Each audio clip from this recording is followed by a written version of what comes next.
Assalamualaikum warahmatullahi wabarakatuh.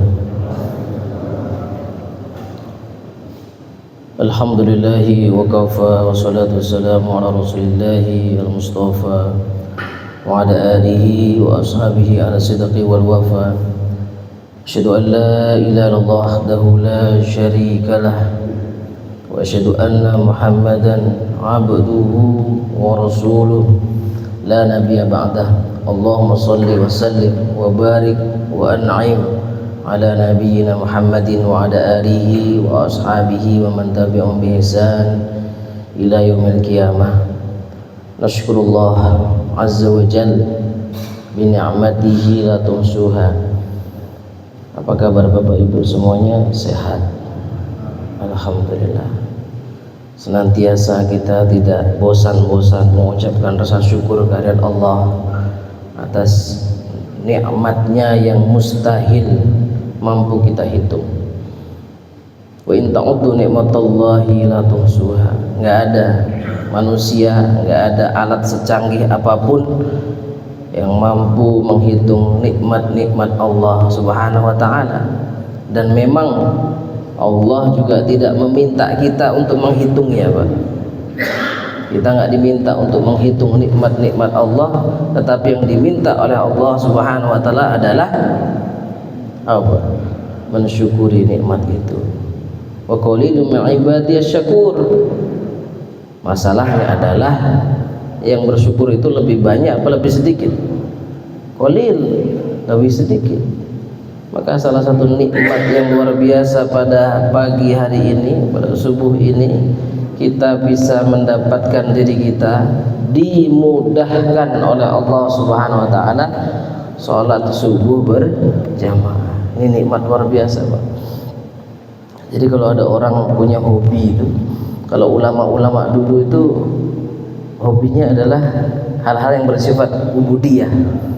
Ada ulama Ibnu Munkadir namanya.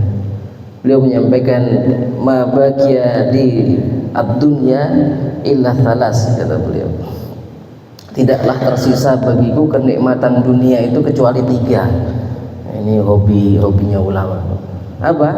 Beliau menyampaikan yang paling nikmat bagi saya adalah sholatul jamaah. Yang kedua adalah qiyamul lail, dan yang ketiga adalah liqaul ikhwan as-salihin. Jadi 3 hobinya Pak itu: salat jamaah, qiyamul lail, sama ketemu sama teman-teman soleh. Kira-kira kalau ketemu teman-teman soleh, nyari teman-teman soleh di mana Pak tempatnya, Pak? Di masjid. Makanya kalau kita sering ketemu teman-teman soleh, sering silaturahim, itu memperpanjang umur. Memperpanjang umur ini bukan sekedar hadis Rasulullah, man ahabba an yubsatallahu fi atharihi, yang kita sudah hafal itu ya. Ini bahkan pernah diteliti sama seorang jurnalis, bahwasanya kenapa sih orang yang silaturahim itu umurnya panjang? Yang pertama, ada penelitian gitu, katanya memperpendek umur adalah surbudkhon. Kalau kita bahasanya merokok itu katanya memperpendek umur. Betul enggak? Enggak. Banyak orang yang umurnya 70 80 masih kencang, Pak. Umurnya masih panjang. Katanya surbul khamar, katanya kalau minuman keras umurnya pendek. Enggak. Banyak juga orang yang surbul khamar, minuman khamar, tapi masih umurnya panjang walaupun badannya rusak.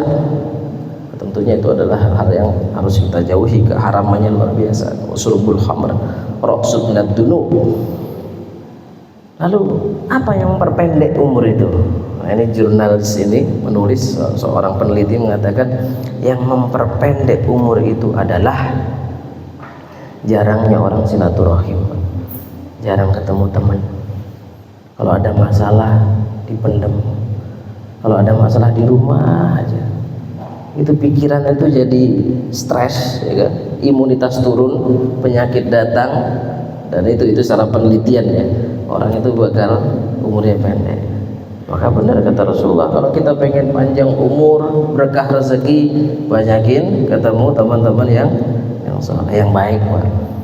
Nah, kadang-kadang kita gitu aduh nasib Pak kalau ketemu teman kita lagi ada masalah gitu, kita sharing curhat, nggak taunya teman kita juga masalahnya lebih besar Pak. Akhirnya kita lebih merasa enteng menghadapi dunia. Loh rupanya saya nggak sendirian, minimal gitu Pak. Maka alhamdulillah Allah anugerahkan kita mendapatkan semoga ini juga kenikmatan bagi kita sholat berjamaah. Karena apalagi sholat subuh Pak. Kalau seandainya orang tahu kimah, apa tuh kimah, nilainya sholat subuh itu, saya gambarkan saja. Seorang sahabat yang bernama Ali bin Abi Thalib, beliau pernah menangis kalau ditanya tentang Ghazwatul Tustor. Jadi dulu ada tempat namanya Tustor di daerah Persia itu, dan di situ ada peperangan. Peperangan ini unik karena apa? Benteng Tustor itu, benteng Persia itu mampu ditembus ketika sudah menjelang subuh, baru bisa tembus, ya kan? Dan otomatis peperangan tidak bisa dielakkan ketika subuh, dan itu sampai matahari meninggi. Berapa jumlah ketika itu jumlah kita muslimin 30.000 melawan 150.000. Kalau kita baca sirah lengkap itu ceritanya tentang Tustar, Ghazwah Tustar. Ya mau saya ambil hikmah di sini. Matahari sudah meninggi, subuh sudah lewat, dan alhamdulillah Allah berikan izzah Islam, kemenangan. Menang kita Pak. Tapi sudah mulai siang. Dan alhamdulillah ketika itu setelah menang, muslimin ketika itu sholat subuh berjamaah ketika matahari sudah meninggi. Maka seorang sahabat Ali, Sayyidina Ali, kalau ditanya tentang Tustor, beliau menangis. Kenapa beliau menangis? Beliau menyampaikan, laqad dha'at minni sholatus subh, aku telah kehilangan sholat subuhku, wa mauditu anna li hadhihi dunya jami'an, dan aku tidak senang kalau seandainya dunia ini seluruhnya menggantikan sholat subuhku yang hilang karena waktunya sudah lewat. Itu kalau orang-orang soleh itu. Orang-orang soleh itu perkara yang membuatnya galau, perkara yang membuatnya risau itu adalah hal-hal yang mengenai kerugiannya tentang akhirat. Kalau kita kan enggak, kita ini galaunya biasanya Pak. Galaunya pulsa habis, wifi-nya mati. Kalau ibu-ibu mungkin ketinggalan nonton drakor. Ada yang tahu drakor nggak Pak? Drama Korea, atau kalau dulu sinetron lah. Itu yang buat manusia sekarang itu paling galau. Kalau dulu orang-orang soleh luar biasa. Makanya kenapa kemarin siang hari Sabtu jam 2 saya kajian di KPK. Setiap bulan saya alhamdulillah ada jadwal kajian di KPK. KPK itu penjaranya ada 4 Pak. Ada yang di Merah Putih, ada yang di C1, ada yang di Guntur, ada yang di Pomal. Ada 4. Kita keliling di situ Pak. Yang ketika ibroh nih pelajaran, saya ini tausiah di depan orang-orang pinter Pak. Itu yang di dalam itu orang-orang pintar Pak. Kan bingung kita ya, tausiah di depan ada dulu mantan rektor, sekarang udah pindah, ada gubernur yang alumni Madinah yang dari mana itu, ada yang mantan menteri Kementan, kalau dulu ada menteri macam-macam lah. Yang saya ambil gini, ini orang-orang pintar, jabatannya nggak diragukan, finansialnya jangan diragukan juga, gajinya gede kan. Tetapi lihat saat dimana di hadapan saya mereka adalah orang-orang yang tentunya menghadapi apa yang mereka membayar lah apa yang mereka sudah lakukan. Saya teringat sabda Rasulullah SAW tentang al-birru, hadis riwayat Ahmad, al-birru ma sakanat ilaihi an-nafas. Jadi kebaikan-kebaikan itulah yang mendatangkan ketenangan dalam hati manusia, gitu. Dan rupanya orang-orang yang di hadapan saya ini adalah orang-orang yang mereka mencari kesenangan tapi lupa mencari ketenangan. Mencari apa Pak? Kesenangan, lupa mencari ketenangan. Senangnya doang Pak. Kalau kita ngambil uang rakyat, atau kita korupsi, atau kita bermaksiat, ya, itu hanya sesaat saja, nyari senangnya saja. Tapi demi Allah setelah itu apa? Akan mendapatkan hatinya itu galau. Karena apa? Rasulullah melanjutkan dalam hadisnya, wal itsmu ma lam taskun ilaihi an-nafas. Dan kemaksiatan itu Pak, tidak mungkin bertempat di dalam hati orang-orang pelaku maksiat ketenangan. Malam taskun ilahi an-nafas, nggak mungkin hatinya tenang. Jiwanya orang-orang bermaksiat itu tidak mungkin tenang. Makanya kita kembali muhasabah Pak. Kalau misalkan seandainya hanya dunia saja yang dikejar, maka demi Allah dunia ini tidaklah akan membawa ketenangan, kecuali kita pakai dunia itu untuk menjadi tangga-tangga kita ke akhirat. Nah, ini mukaddimah saja Pak, mukaddimah tentang syukur kita bisa sholat subuh berjamaah di masjid ini, karena ini tempat yang luar biasa Pak. Masjid itu tidak ada kasta, masjid itu tidak ada kasta. Jadi dulu itu intermezzo sebentar, dulu itu Borobudur, kita tahu ya, Borobudur pernah hilang Pak.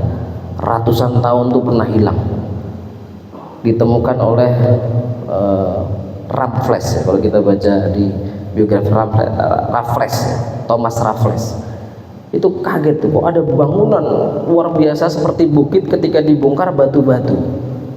Rupanya apa? Oh, ini dulu tempat ibadahnya orang Buddha ketika itu.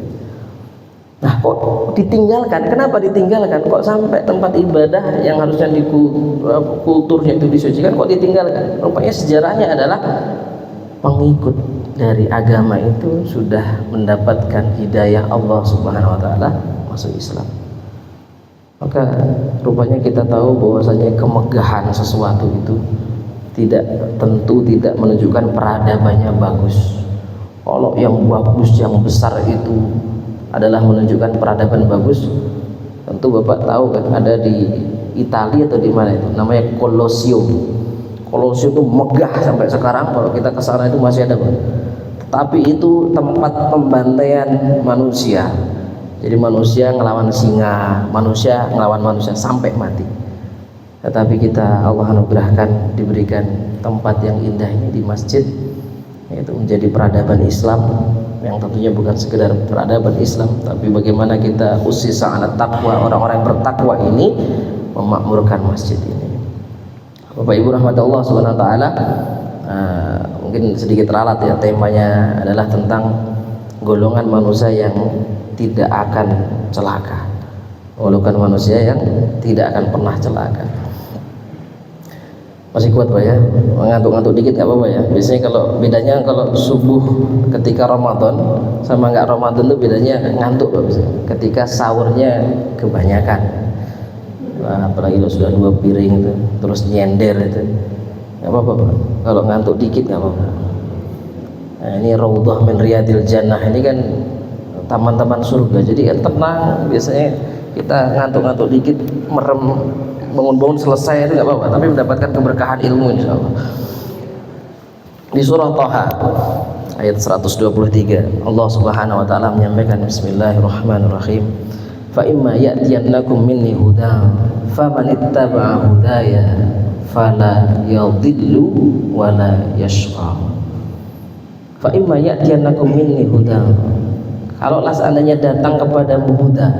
Mufassir menyampaikan huda di sini adalah Al-Qur'anul Karim. Fa imma ya'tiyanakum minni hudan famanittaba'a hudaya, dan engkau mengikuti petunjuk itu, yaitu Al-Qur'anul Karim, maka Allah menjamin fala yadhillu wala yashqa. Maka Allah menjamin orang tersebut, orang-orang muslim yang mengikuti petunjuk Allah, tidak akan celaka dan tidak akan tersesat. Maka warahmatullahi Allah SWT, kalau kita muhasabah, sudah masuk ke hari keberapa ini Ramadan? Ke-6. Ada yang sudah hatam? Ada yang sudah hatam? Insyaallah ada ya. Kalau kita ngikutin ulama-ulama dulu kan Imam Qatadah itu 3 hari sekali khatam. Ya, 3 hari sekali khatam. Di Mesir itu ada masjid. Teman saya pernah terjebak di situ. Saya katakan terjebak karena dia nggak sengaja masuk masjid, cari masjid yang bagus, ya, kayak An-Nasru gini, paling depan. Dia baru sadar ketika sholat taraweh rakaat pertama itu nggak selesai. Rupanya 1 rakaat 1 juz. Bingung, mau kabur paling depan, mau terus kok panjang banget. Jadi Imam Qatadah itu 3 hari khatam. Kalau Imam Bukhari berapa Pak? 1 kali khatam. 1 hari 1 kali khatam, bukan 1 juz ya. Kalau kita insya Allah 1 juz alhamdulillah sudah. Kalau Rabi bin Sulaiman, beliau mempersaksikan gurunya. Rabi bin Sulaiman menyampaikan, guru saya siapa gurunya? Imam Syafi'i itu sehari berapa Pak? 2 kali khatam. Kalau kita dengar ini kayak logis nggak sih Pak? 2 kali khatam, 30 juz 2 kali, berarti 60 juz 2 kali khatam. Apa yang terbayang dalam pikiran Bapak? Mungkin nggak sih kayak gitu? Mungkin nggak? Nah, ini sudah masyhur. Maka pertanyaannya dibalik sekarang. Kalau kita lihat anak-anak sekarang, mereka megang gadget, kemudian nonton atau main game. Kira-kira 3 jam betah nggak? 6 jam? 10 jam? Betah nggak? Seharian betah nggak? Saya pernah baca survei itu, perempuan yang suka drakor itu, drakor itu drama Korea Pak, itu episodenya bisa sampai berapa belas apa puluh gitu. Itu kalau lagi ngikutin seharian tuh betah. Nah kalau yang berkaitan dengan syahwat saja mereka betah, bagaimana dengan orang-orang soleh yang ruhul imannya luar biasa? Kalau ruhul syahwat saja bisa, apalagi ruhul iman. Kalau sudah termotivasi dengan iman, maka benar kata sahabat Utsman bin Affan, "Lau tahurat qulubukum ma sabitum bi kalamillah." Kalau seandainya hatimu bersih, jiwamu bersih, maka demi Allah engkau tidak akan pernah kenyang membaca Al-Qur'an. Allah. Jadi kalau kita baca itu pengen lanjut terus itu, kalau ada aktivitas, apalagi Ramadan Pak. Habis ini kita nanti syuruk ngaji. Ya, istirahat sebentar ngaji lagi, ada waktu lagi ngaji lagi. Gimana caranya supaya bisa memperbanyak tilawah? Tetapi kalau kita nggak betah sama Al-Quran, baru baca 2 lembar udah keringat dingin, kesemutan, apalagi Pak, encok kumat, nggak nyaman, maka pertanyakan, ada masalah apa dengan hati dan jiwa kita? Ada masalah. Lau tahurat qulubukum ma sabitum bi kalamillah. Kenapa? Bagaimana kita tidak bersyukur atas turunnya Al-Quran, sedangkan kalau kita tahu bagaimana keberkahannya, kebaikannya. Saya gambarkan gitu Pak. Dulu di zaman Khalifah Al-Ma'mun ya. Khalifah Al-Ma'mun itu paling senang dengan Majlisun Nadhar namanya. Kalau sekarang Majlisun Nadhar itu muktamar.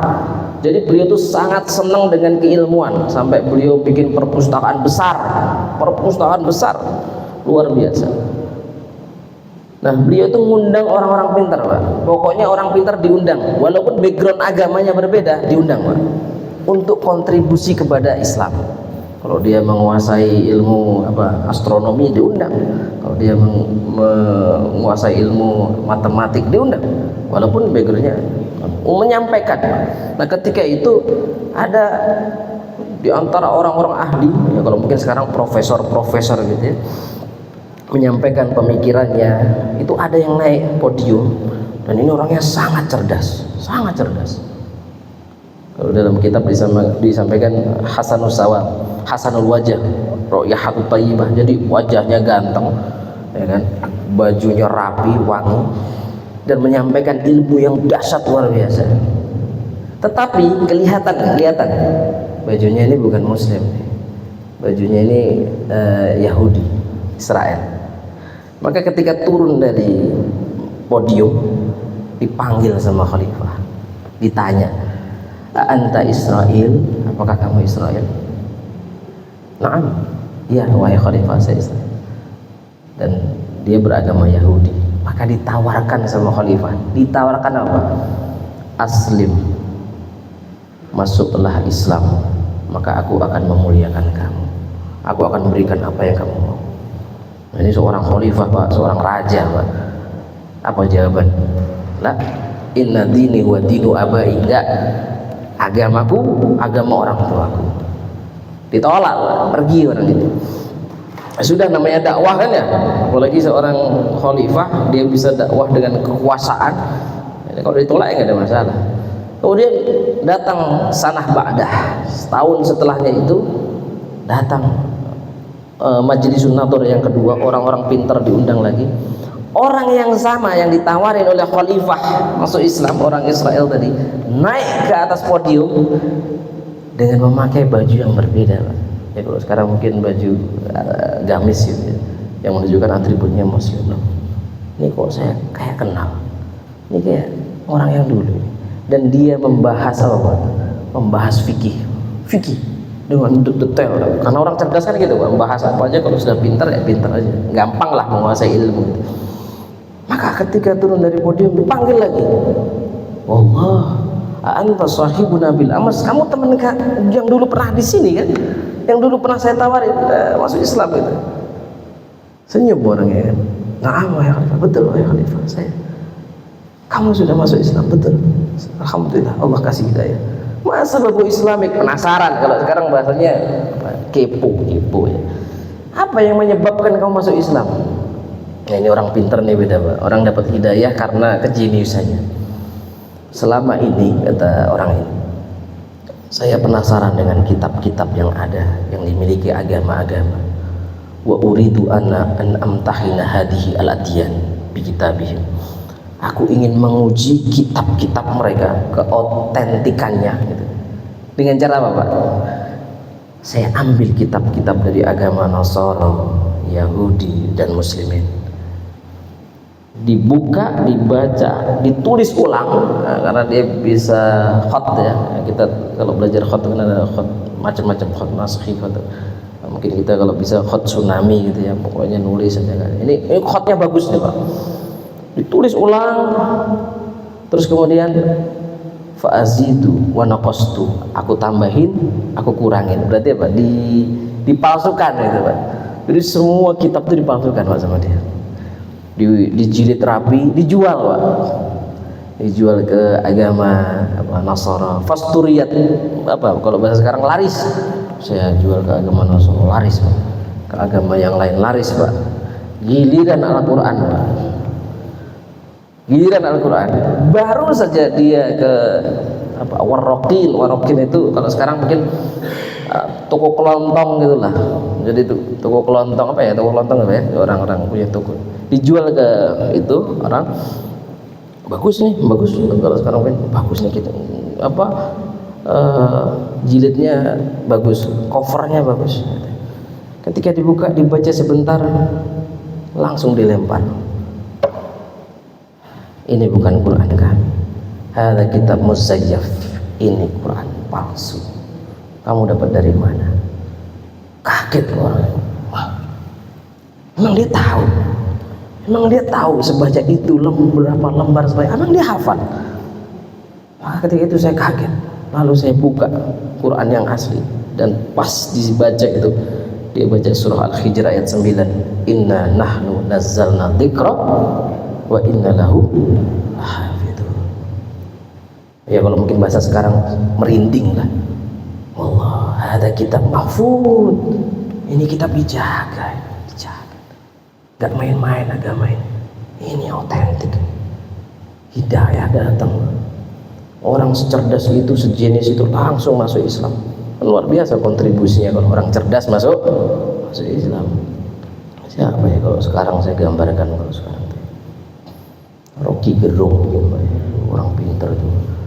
Kalau dia dapat hidayah, dia pernah itu datang ke Ustaz Abdul Somad diskusi itu, dia ada yang hafal bacaan ayat hadis itu, ada yang dia suka baca. Ya, tentu kita seorang muslim kalau melihat orang pintar kita doakan dapat hidayah, ya kan? Maka ini bagaimana Al-Quran itu luar biasa. Kalau anak kecil itu, Rasulullah menyampaikan, man ta'allama al-Quran wa huwa fatiyusin khallatahu Allahu bilahmihi wa damihi, kan gitu ya. Kalau ada anak kecil baca Al-Quran, maka demi Allah, Allah akan campur darah dan dagingnya dengan Al-Quran. Makanya kenapa kalau kita punya anak itu ngafal Quran itu cepat masuk, gampang hafal, ya kan? Kan naksi alal hajar kalau bahasa ini, seperti mengukir di atas batu. Kalau sudah anak kecil ngafal itu susah hilangnya. Nah, kalau kita ini kadang-kadang baca itu kan naksi alal ma gitu ya, kayak nulis di atas air, baru ngapal, kemarin hafal, sekarang lupa lagi gitu. Hafal awalnya sampai akhir, awalnya hilang, awalnya ingat, akhirnya hilang gitu ya. Ya itu memang sudah kodratnya gitu. Tapi kalau mau bisain apa dengan juhdun yang luar biasa, dengan semangat yang luar biasa, maka insya Allah kita akan mendapatkan kemudahan-kemudahan, karena memang Al-Quran itu diturunkan untuk dimudahkan menghafalnya. Bapak rahmat Allah subhanahu wa ta'ala itu Pak. Jadi kita tidak akan celaka, demi Allah tidak akan celaka kalau kita dekat dengan Al-Quran. Masalahnya gini, kalau kita membaca literatur tentang penelitian Pak, di Indonesia saja Pak, ada PT IKI itu pernah mengadakan penelitian, orang Indonesia ini yang buta baca Al-Quran kira-kira berapa persen Pak? Itu penelitian dari PT IKI itu 48. Ada yang penelitian yang lain 50 sekian persen muslimin di Indonesia yang buta, tidak bisa membaca Al-Quran. Bukan sekedar bacaannya nggak lancar ya, sama sekali nggak bisa. Nah makanya kalau misalnya kayak gitu, kita tengok di kanan kiri kita, lingkungan kita ini. Beruntunglah ketika Masjid An-Nasr ini ada tempat untuk tahsin Quran. Beruntunglah ketika orang tua itu sadar bahwasanya dirinya belum bisa baca Al-Quran dengan baik, dan bagaimana pertanggungjawabannya sebagai seorang muslim nanti ketika menghadap Allah tidak membawa Al-Quranul Karim. Makanya Pak, kita ini jangan sampai jadi orang yang nyesel Pak nanti. Kalau di surah Al-Mu'minun ayat 99 Allah Subhanahu wa taala menyampaikan, hatta idza jaa ahadahumul maut qala rabbirji'un. Jangan sampai nanti ketika kita sudah dijemput ajalnya, baru kita bilang sama Allah, ya Rabb, qala rabbirji'un, balikin lagi ke dunia ya Rabb. Ya Rabb, balikin aku, hidupkan lagi aku di dunia ya Rabb. Dulu ada kajian di An-Nasr, saya nggak pernah datang. Dulu ada kesempatan untuk saya belajar Al-Quran ketika pensiun, saya juga nggak datang. Makanya kalau saya pernah ngisi kajian di Telkom tuh, sampai ada orang yang datang ke saya, orang Padang itu Pak, cerita, saya baru ngerasa malu ketika saya punya anak ya, anak saya sudah saya pondokkan dan dia bacaannya bagus, merdu, dan saya malu, saya nggak bisa baca.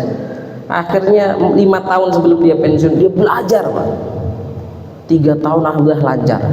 Tiba-tiba cita-citanya beda lagi Pak, saya pengen pulang ke Padang. Orang tua saya di kampung punya musola, yang saya pengen ngajar anak-anak ngaji, memperkenalkan apa huruf-huruf hijaiyah. Jadi kemuliaan seseorang kalau sudah belajar Al-Quran tuh salah satunya pengen apa bermanfaat, dan tidaklah manfaat yang luar biasa kata Rasulullah adalah ketika orang allamal Quran, apa belajar Quran, wa 'allamahu, dia belajar dan mengajarkan. Ini yang pertama Pak, orang-orang yang dijamin tidak akan celaka. Masih ada waktu? Masih satu. Yang kedua, siapakah orang-orang yang dijamin tidak akan celaka? Yang kedua adalah Allah Subhanahu wa taala menyampaikan di surah Al-Maryam, surah Maryam ayat 14. Bismillahirrahmanirrahim. Wa baram biwalidayhi wa lam yakun jabbaran 'asiyya. Dan kalau kita ini membaca ayat ini dan orang yang berbakti birrul walidain sama orang tuanya, maka dia tidak akan menjadi orang yang ahli ma'asi, dan dia juga tidak akan jabar. Jabar itu apa sih? Kalau sekarang tuh bahasa kita temperamen. Anak itu kalau cukup kasih sayangnya, dia akan menjadi anak yang baik. Saya tanya, kenapa anak-anak dulu sama anak-anak sekarang beda karakternya? Ada yang tahu nggak? Kalau anak dulu tuh nurut-nurut, gampang diatur. Sekarang kenapa susah? Karena dulu tidak ada gadget. Itu aja, Pak. Dulu nggak ada gadget. Kenapa gadget itu pengaruhnya luar biasa? Anak itu sangat suka dengan sesuatu yang responsif. Apa responsif?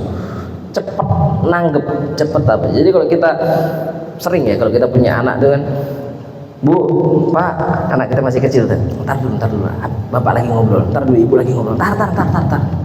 Nggak direspon, ntar gitu.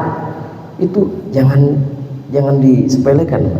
Itu kalau terus-terusan kayak gitu, ada luka di batin anak.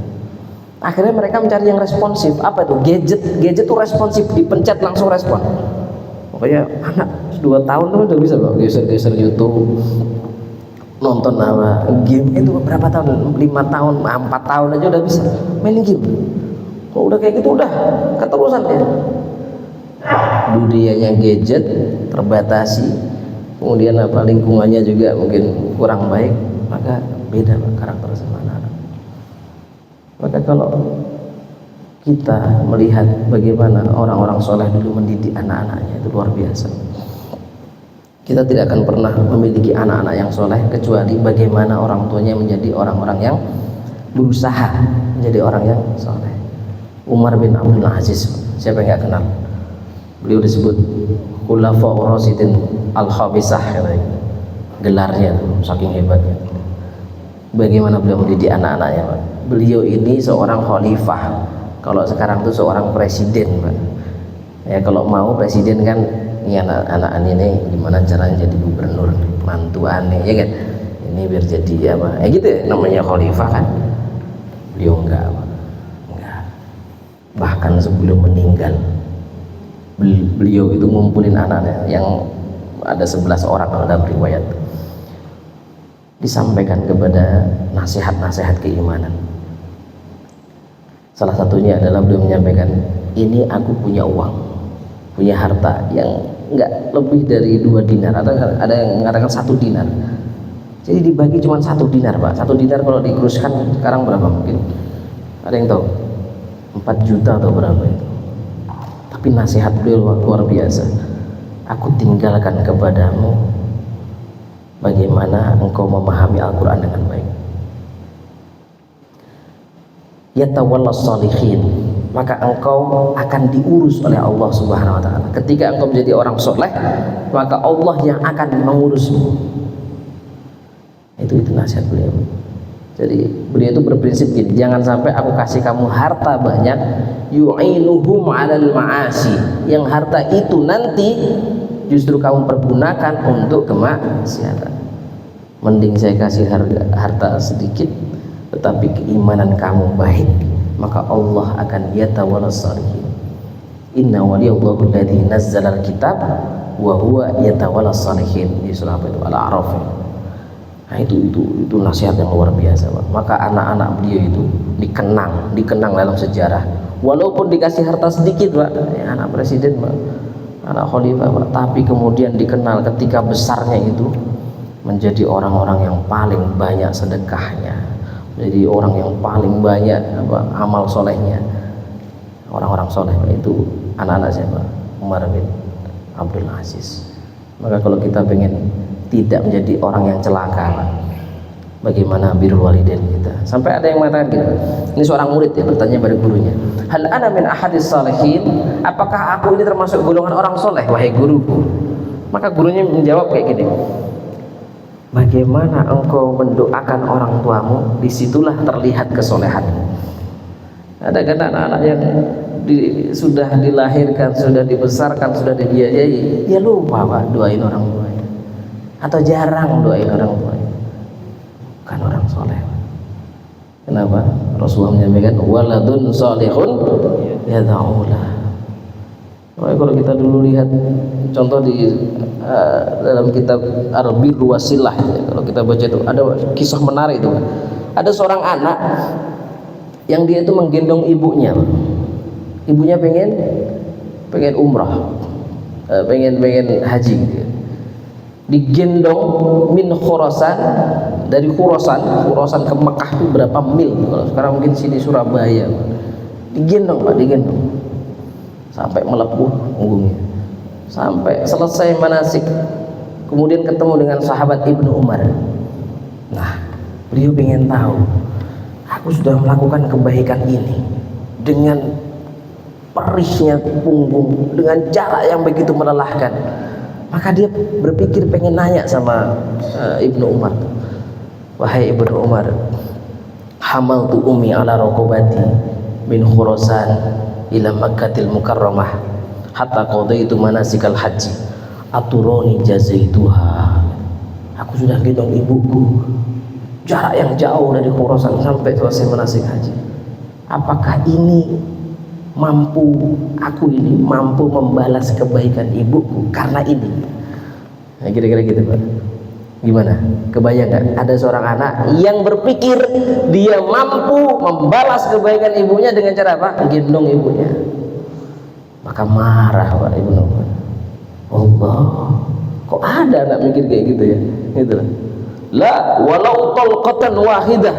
Jangankan kebaikan ibumu yang banyak itu, tetes darah ibumu saat engkau dilahirkan, maksudnya namanya orang perempuan kalau melahirkan tuh gitu, ada darah, ada erangan, ada kesakitan, satu tetes darah saja, demi Allah kamu tidak bisa membalasnya, nggak bisa. Makanya bagaimana keberkahan yang luar biasa kita akan dapatkan ketika seorang anak birrul walidaynya hebat sama orang tuanya. Bahkan ada yang menafsirkan ayat ini begini Pak, kalau engkau melihat ada orang yang hidupnya dimudahkan terus, lihatlah hubungan dia dengan orang tuanya. Kok ada?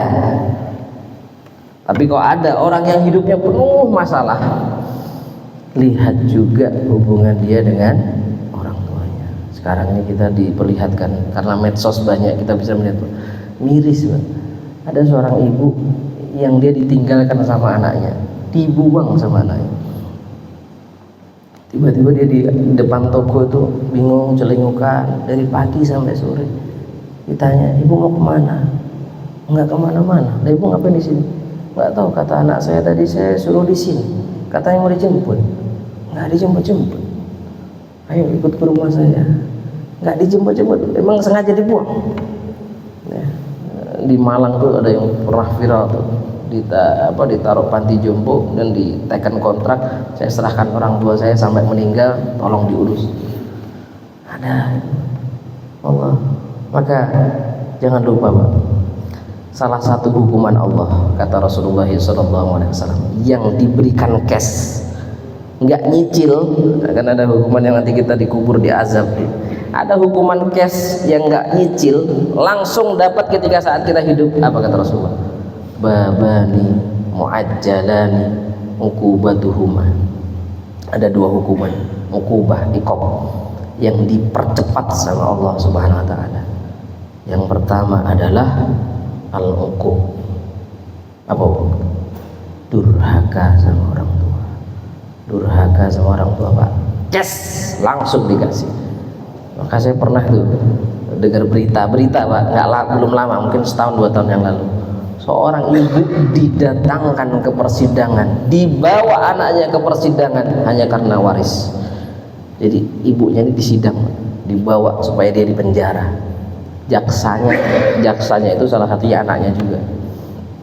Yang tahu apa yang terjadi, jaksanya itu meninggal saat persidangan, entah jantung atau mati. Dan kita akan melihat banyak permisalan lah. Bahkan saya sendiri pernah di daerah Jatinegara ketemu orang yang tiap hari ngeluh, pokoknya masalahnya ketika kita nasihatin tuh nggak ada selesai, masalah. Suatu saat tiba-tiba datang orang yang saya tidak mengundang, saya oh si Fran sering kesini ya Pak. Ya iya, kenapa? Dulu dia itu terkenal sama ibunya tuh luar biasa ini, ya pokoknya durhaka. bahkan ibunya pernah dipukul sama dia gini. Ketika itu saya langsung ya sudahlah, ya, semoga dia mendapatkan ampunan yang tentunya kita akan tahu dibayar cash itu kayak apa ya. Dan yang kedua adalah abdulmu, dolim ya, dolim sama orang hati-hati Pak, dolim sama orang itu hukumannya juga cash. Makanya kita ini kalau dolim yang sering terjadi dalam muamalah itu Pak, salah satunya hutang ya, hutang itu paling mudah minjem, paling susah mengembalikan. Yakfi, alhamdulillah. Tapi berahmat Allah SWT. Enggak, saya tunggu bunyi tadi. Oh enggak kedengaran. Tapi masih ada waktu tuh. Ya, baik, alhamdulillah. Bapak Ibu yang Allah SWT, saya sampaikan salam juga kepada jamaah yang bertanya, manusia yang tidak akan celaka. Silakan kami persilahkan yang ingin bertanya itu Bapak. Ini jelas semua.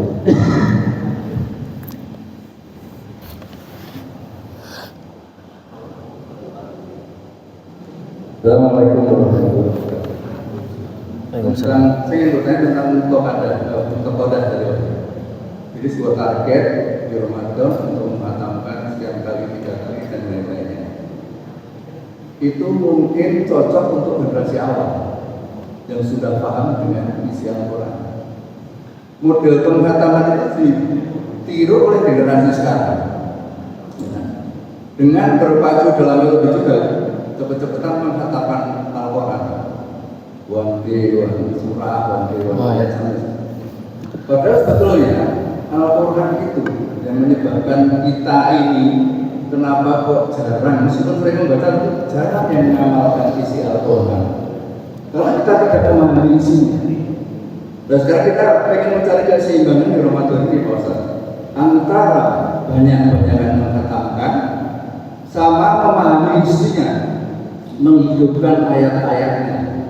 Artinya kita juga harus secara bersama mentadaburi Al-Quran sehingga kita paham dan kita baca, kemudian kita juga bisa mengamalkannya. Jadi seperti Pak Ustaz katakan, mengamalkannya itu lain setelah kita paham, mengajarkannya dan juga menerapkan dalam kehidupan sehari-hari.